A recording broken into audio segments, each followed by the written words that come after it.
The fugue in G minor is a closely woven fabric of 4 intertwined voices. They often cross over each other due to the subject that opens with bold leaps.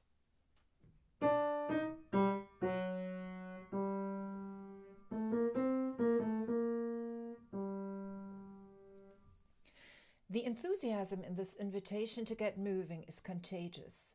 The beginning of the second subject entry overlaps with the ending of the first, foreshadowing what is to come, a feast of stratos.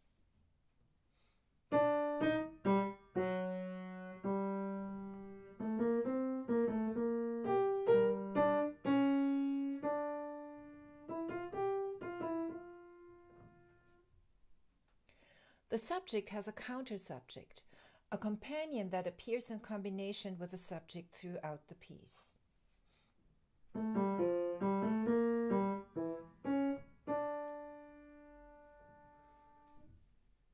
It follows the opening subject in the tenor so seamlessly that when you play them consecutively, it could be part of the subject.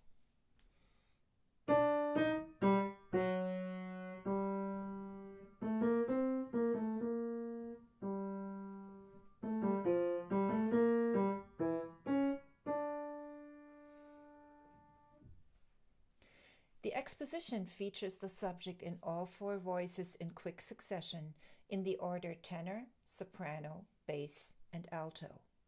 I'm going to play those subject entries with the counter subject.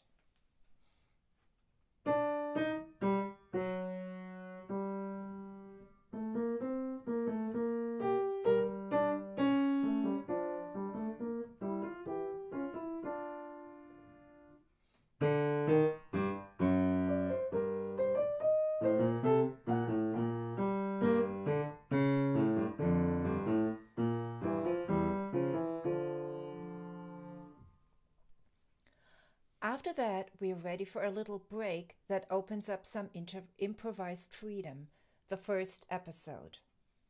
The one consistent motif that goes through all the voices comes from the afterthought of the subject. A relentless appeal to keep moving.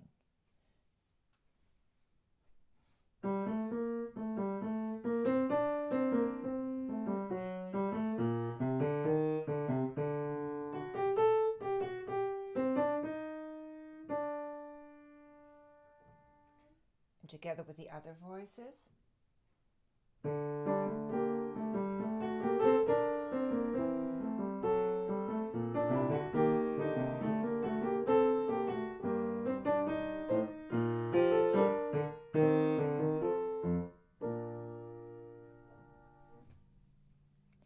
The episode ends with a very distinct musical idea.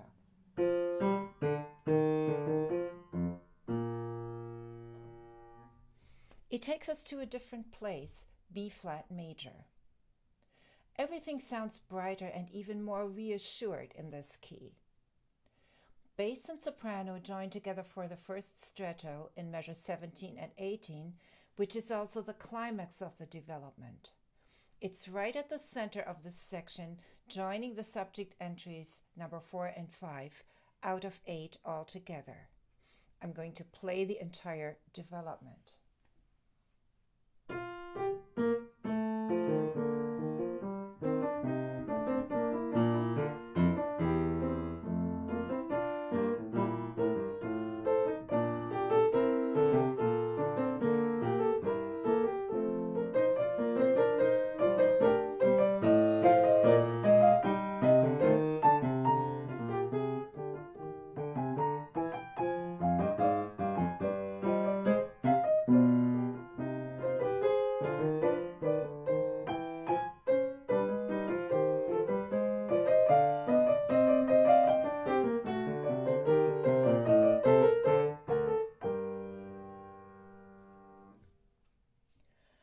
I love the episode that follows because it is so full of joy and confidence.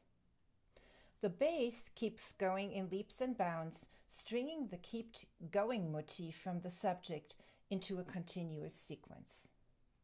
Considering the range of this passage, one could also imagine a dialogue between bass and tenor.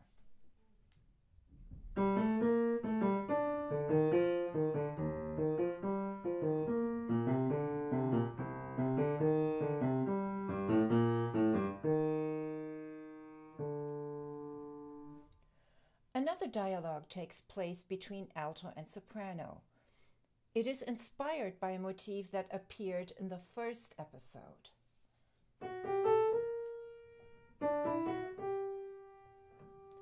Now it feeds a continuous sequence.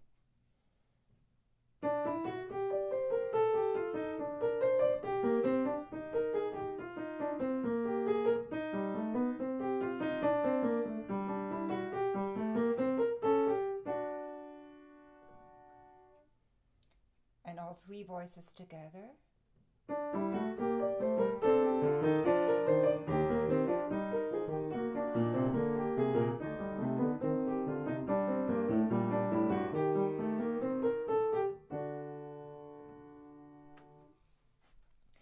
The final section of the fugue begins with a stretto that joins together three subject entries.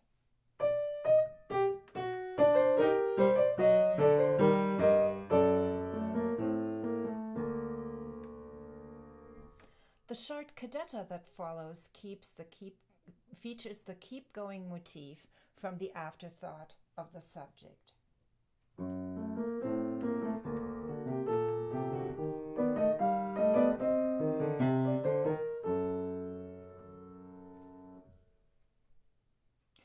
Then, once more, we hear the subject accompanied by the counter-subject. Instead of the coda that you would expect afterwards, there's an extra entry of the subject in the tenor voice, fortified by chords and ending in a triumphant G major.